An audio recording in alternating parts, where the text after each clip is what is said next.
अखिलेश भैया सैकड़ों सैकड़ों पुरस्कार से धन्यवाद करता रहे। फिर हमारा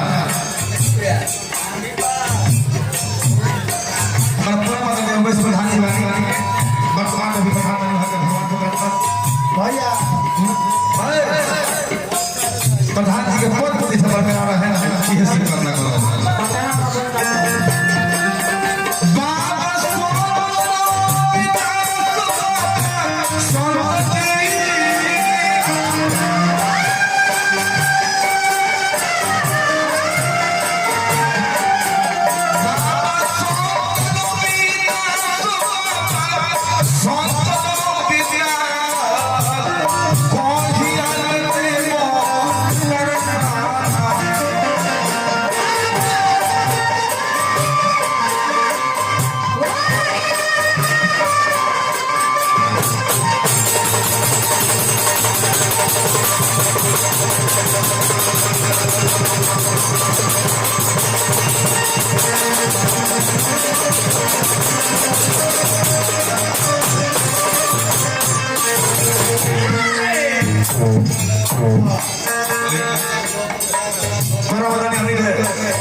साथ ही साथ गौतम जी और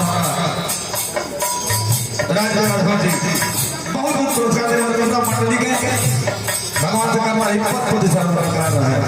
यह सब हम लोग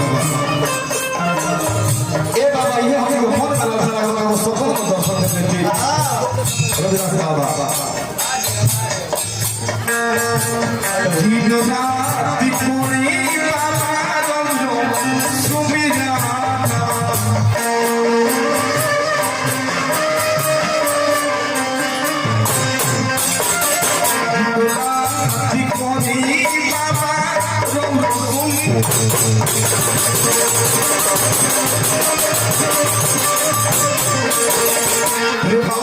से आई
ada wahai orang yang meninggal, lawan banyak persoalan